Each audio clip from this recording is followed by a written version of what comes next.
Hello दोस्तों और मेरे प्यारे बच्चों। हम आशा करते हैं कि आप अच्छे होंगे और खुश होंगे। तो आज भी हम एक बेहतरीन टॉपिक लेकर के आए हैं आप लोगों के लिए जीव विज्ञान से, जो काफ़ी परीक्षा में इसको पूछा जाता है और कई परीक्षाओं में इसके बारे में आप लोगों को पूछा भी गया है। तो आइए देखते हैं जीव विज्ञान से, ये बहुत अच्छा टॉपिक है, यानी मनुष्य के पाचक तंत्र या फिर आहार नाल का एक चित्र, आहार नाल का एक नामांकित स्वतः चित्र पूछा जाता है और इसके बारे में वर्णन करने के लिए आता है। ये आता है किससे? जीव विज्ञान से। यह जीव विज्ञान से यह टॉपिक है, यानी बायोलॉजी। बायोलॉजी। तो प्यारे बच्चों, आज हम इसके बारे में, यानी यह जो आप लोगों को फिगर दिखाई दे रहा है, चित्र दिखाई दे रहा है, ये परीक्षा में कई बार, बोर्ड की परीक्षा में इसके बारे में पूछा जा चुका है। और जो भी बच्चे हमारे चैनल पे नए हैं वो हमारे चैनल को सब्सक्राइब कर लें और अपने बेल आइकन भी बजा दें, जिससे आप लोगों को अगले वीडियो का नोटिफिकेशन समय पर मिलता रहे, और अपने साथियों को इसे जरूर शेयर कर दिया करें। तो आइए शुरू करते हैं आज का ये मनुष्य के पाचक तंत्र एवं आहार नाल का चित्र के बारे में। देखिए, सबसे पहले हम बात करते हैं यहां से मुख से लेकर के, यानी सबसे पहले ये मुख। तो ये जो मुख होता है एक मनुष्य का, वह दो ओठों से घिरी हुई एक गुहा होती है। यानी मुख के बारे में सबसे पहले हम देखेंगे मुख या मुख गुहिका। इसे हम मुख या मुख गुहिका भी कह सकते हैं, मुख गुहिका।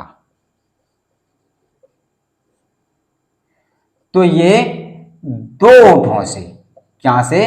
दो ओष्ठों से, दो ओष्ठों, ऐसे भी लिख सकते हैं, दो ओष्ठों से घिरा हुआ यह एक गुहा होती है मुख। और मुख से ही मुख से ही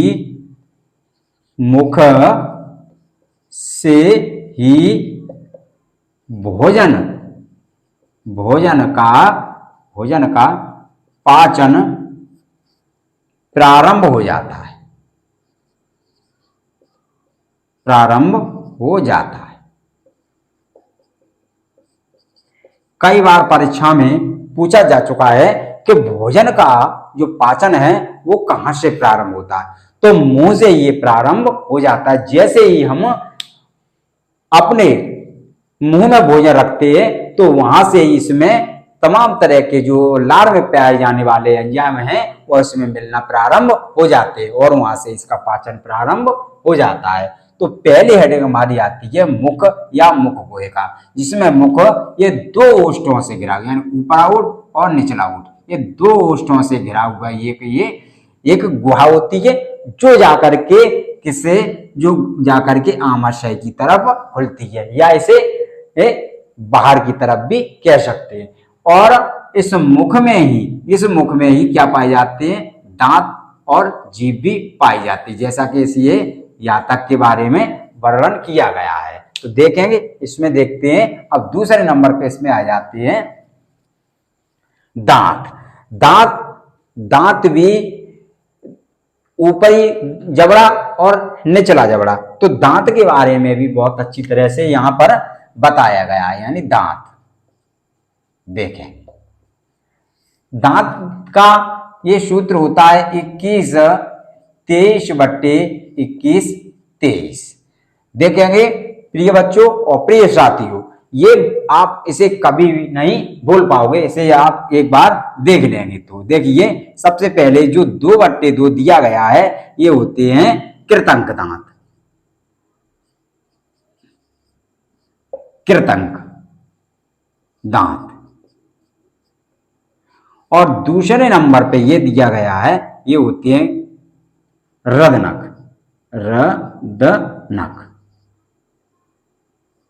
और ये फिर होते हैं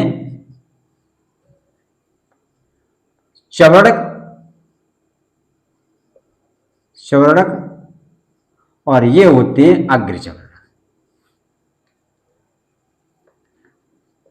अग्र चवर्णक देखेंगे तो इनकी जो संख्या होती है, यानी इनकी संख्या दांतों की यानी होती है 2/2 गुणित 2, यानी इनकी संख्या हो जाती है 8। कैसे हो जाती है? ऊपरी हिस्से में 4 और निचले हिस्से में 4, यानी 4 और 4 8 हो जाते हैं। इसी तरह से इनकी संख्या 1/1 गुणित 2 बराबर इनकी संख्या हो जाती है 4। इसी तरह से जो चवर्णक होते हैं इनकी संख्या जो होती है इनकी भी 2/2 हो जाती है, गुणित 2 बराबर हो जाते 8। और ये होते हैं 3/3 गुणित 2 बराबर इनकी संख्या हो जाती है 12। इस तरह से ये जोड़ लेते हैं तो इनकी संख्या हो जाती है 32। तो ये सूत्र के जरिए से हम इन दांतों की संख्या ज्ञात कर लेते हैं। तो कृतंक दांत, इंसाइजर, कैनाइन, मोलर और प्रीमोलर, इस तरह से हम इन दांतों को याद कर लेते हैं और इनकी संख्या ज्ञात कर लेते हैं। इसमें जो कृतंक दांत होते हैं ये भोजन को काटने का काम करते हैं, ये भोजन को काटने का काम करते हैं, और ये कुतरने का, ये चबाने का, और ये भोजन को ये पीसने का काम करते हैं। ये भोजन को चबाने का तो ये भोजन को पीसने का काम करते हैं। इसी तरह से इन दांतों को आप सूत्र के जरिए से आप कहीं से भी किस तरह से कोई भी चीज निकाल सकते हैं। फिर इसके बाद आती है जीभ। तो ये जिह्वा जो होती है, ये जिह्वा का कार्य क्या होता है कि भोजन को निगलने में इसकी ये मदद करती है, और भोजन में निगलने और भोजन में ये लार मिलाने का काम करती है। तो आप इसको भी जिह्वा के बारे में आप लोग ध्यान रख लेंगे। फिर इसके बाद आती है, इसी में आ जाती हैं यानी लार ग्रंथियां। तो ये लार ग्रंथियां दी गई हैं। ये लार ग्रंथियां जो होती हैं वह भोजन में लार को मिला देती हैं, जिससे भोजन हमें मीठा लगने लगता है। फिर इसके नंबर पे आ जाता है कंठ द्वार। तो ये जो कंठ द्वार है ये हमारे कंठ द्वार है, इसी में हमारे जगह पे यही यहाँ पर कंठ द्वार, और यहीं पे हमारे होता है घाटी द्वार यानी ग्रसनी। जो ग्रसनी है, ग्रसनी में ही घाटी द्वार पाया जाता है, और यहाँ पर ही ये हमारा यहाँ से ही स्वर निकलता है। कंठ द्वार से ही हम बोलना प्रारंभ कर देते हैं।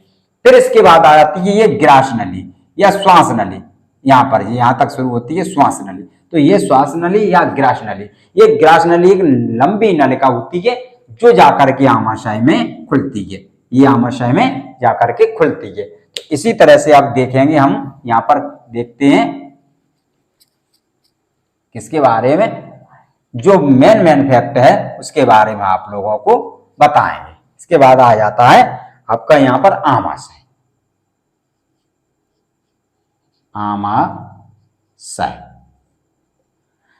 तो प्रिय बच्चों और मेरे साथियों, इसमें जो आमाशय होता है यह एक जे के आकार की एक क्या होती है, संरचना होती है। जे के आकार की थैलीनुमा संरचना जो होती है ये आमाशय कहलाती है।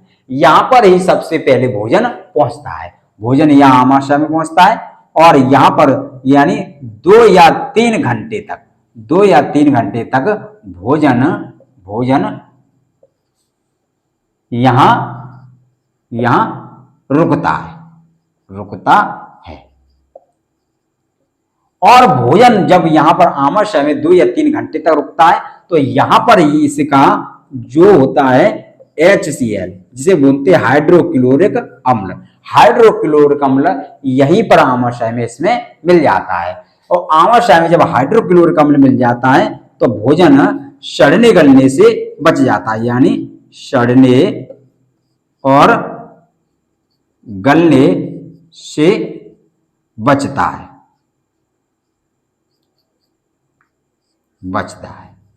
और किसी तरह की यहाँ पर जो भोजन के साथ आया हुआ बैक्टीरिया, इस हाइड्रोक्लोरिक अम्ल की वजह से भोजन के साथ आया हुआ बैक्टीरिया यहाँ पर खत्म हो जाता है, और किसी तरह का कोई भी शरीर को नुकसान नहीं पहुंचता है। यदि ये हाइड्रोक्लोरिक अम्ल हमारे आमाशय में नहीं होता, तो भोजन के साथ पहुंचे हुए बैक्टीरिया हमारे शरीर को कई तरह से संक्रामक कर सकते हैं, इसलिए इसका होना अति आवश्यक माना जाता है। और ये भोजन के पाचन में और भोजन को सड़ने गलने से ये बचाता है और किसी तरह की बदबू न फैल पाए, इसीलिए ये हाइड्रोक्लोरिक अम्ल यहाँ आमाशय में स्वतः ही HCl यहाँ पर ही ये पाया जाता है।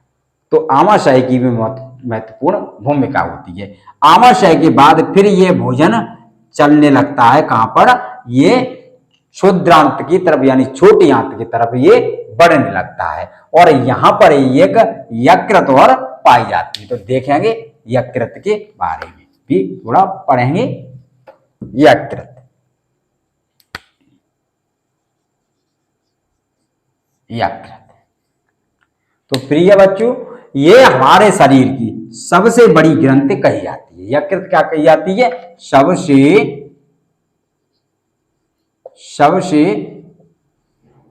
बड़ी ग्रंथि। इसका वजन कम से कम जो वजन है, इसका वजन यानी 1.5 kg यानी 1.5 किलो kg से लेकर के ये 2.5 तक के बीच में होता है, ज्यादातर 1.5 तक माना जाता है। तो ये इसका वजन अधिक होता है। और जो ये यकृत है, ये हमारे रक्त को शुद्ध करने में और भोजन का पाचन करने में ये इसकी महत्वपूर्ण भूमिका होती है। किसकी? रक्त, यानी रक्त को शुद्ध करने में और भोजन के पाचन में यकृत की सबसे बड़ी भूमिका कही जाती है। इसके अलावा जो यकृत है, यह यकृत हमारे जो पीएच मान है, इसको भी ये हमारी सीमित बनाए रखती है। इसके जो यकृत के ही बहुत बड़े कार्य भी कहे जाते हैं, यानी शरीर के टेम्परेचर भी बनाने में इसकी महत्वपूर्ण भूमिका होती है। और शरीर में जितने भी मान लीजिए किसी तरह की जो क्रियाएं प्रारंभ होती हैं, उन क्रियाओं को भी यह एक तरह का सीमित बनाए रखती है, क्योंकि ये जब सबसे पहले ये रक्त को ही शुद्ध कर देगी तो यहाँ से ही ये सारी प्रक्रियाएं धीरे यानी पूरा शरीर है वह स्वस्थ हो जाएगा और भोजन का पाचन भी ये अच्छी तरह से करती है। तो यकृत के बारे में, यकृत के बाद आ जाती है यहीं पर एक ग्रहणी भी पाई जाती है। ठीक है साथियों, और ग्रहणी के बाद फिर यहाँ से ये हमारे चलती है क्षुद्रांत की तरफ, यानी छोटी आंत। तो यहाँ पर अब हम बात करेंगे छोटी आंत के बारे में, यानी छोटी आंत क्या है? छोटी आंत या इसे बोलते हैं क्षुद्रांत।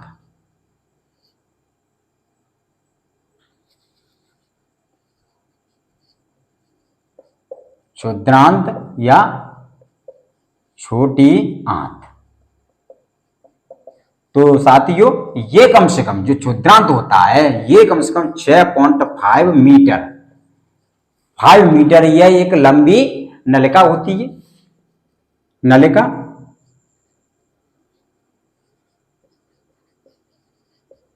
नलिका होती है। छोटी आंत में भोजन क्या होता है? भोजन पिसता है। छोटी आंत में भोजन पिसता है और छोटी आंत में ही भोजन का स्वांगीकरण होने लगता है। और यहाँ से जो पाचक एंजाइम है, वहां से पाचक एंजाइम है यानी स्वांगीकरण, जिसे बोलते हैं स्वांगीकरण,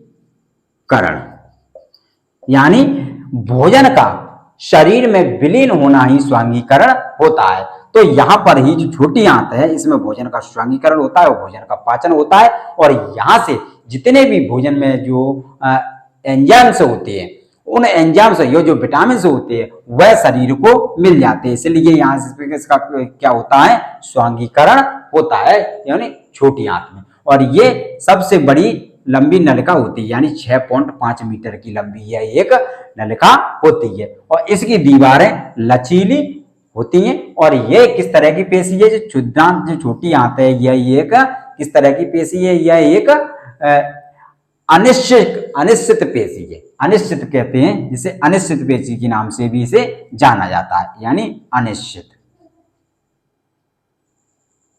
अनिश्चित, अनिश्चित पेशी के नाम से इसे जाना जाता है, जो हमारी बिना इच्छा के भी कार्य करती रहती है, भोजन का पाचन करती रहती है। तो इसके बाद फिर आते हमारे यानी क्षुद्रांत, और क्षुद्रांत इसी में क्षुद्रांत के बाद आती है एक यानी बड़ी आंत। अब हम थोड़ी देखते हैं बड़ी आंत के बारे में भी, यानी बड़ी आंत क्या है। बड़ी आंत देखेंगे साथियों, तो ये बड़ी आंत है, ये जो है ये आहार नाल का, यानी आहार नाल, आहार नाल का अंतिम भाग है, अंतिम भाग होता है आहार नाल का। और ये जो ये होती है, इसके 3 भाग होते हैं, यानी किसके, इसके बड़ी आंत के, बड़ी आंत 3 भागों में बटी हुई होती है। जब पहला भाग होता है उंडक, जिसे बोलते हैं उंडुक, उंडुक कह सकते हैं, या इसे सीकम भी कह सकते हैं, इसे सीकम भी कह सकते हैं। और इसका जो दूसरा भाग होता है वह होता है बृहद्रांत्र, जैसे बोलते कॉलन, बृहद्रांत्र या ये बृहद्रांत्र या फिर कॉलन। और जो तीसरा भाग होता है वह होता है रेक्टम, या इसे कहते हैं गुदा। तो इस तरह से इसके 3 भाग में ये बटा हुआ होता है। और यहीं पर एक छोर पर इस पे क्रम रूप परिशिष्टिका भी पाई जाती है, किसमें, बड़ी आंत में। और क्रम रूप परिशिष्टिका एक अब क्या है, अवशेष अंग बन करके रह गया है, जो कि पिछले पूर्वजों में, हमारे ये पूर्वजों में जो क्रम रूप परिशिष्टिका थी, इसको यह क्रम रूप परिशिष्टिका जो सेलुलोज के पाचन में इसकी महत्वपूर्ण भूमिका होती थी, लेकिन अब ये अवशेष अंग बन करके रह गया है, जिससे हमें यह ज्ञात होता है कि हमारे पूर्वज किसी समय शाकाहारी रहे होंगे और पेड़ पौधों पर अपना निवास करते होंगे और पेड़ पौधों की पत्तियों को खाते होंगे, जो कि एक क्रम रूप परिशिष्टिका का ये चिन्ह हमें ये दर्शाता है। तो प्रिय बच्चों, आप लोगों को मैंने एक छोटे से शॉर्ट वीडियो के माध्यम से आज आप लोगों को यानी आहार नाल यानी पाचक तंत्र के चित्र के बारे में बताया। तो आपको अगर हमारा वीडियो अच्छा लगा हो तो हमारे चैनल को सब्सक्राइब करें, लाइक करें और कमेंट करें। तो ये आप लोगों के लिए कक्षा क्लास 10 और क्लास 12 के लिए ये बहुत अच्छा टॉपिक था। इसके बाद आप धन्यवाद साथियों, धन्यवाद मेरे प्रिय बच्चों। जय हिंद, जय भारत।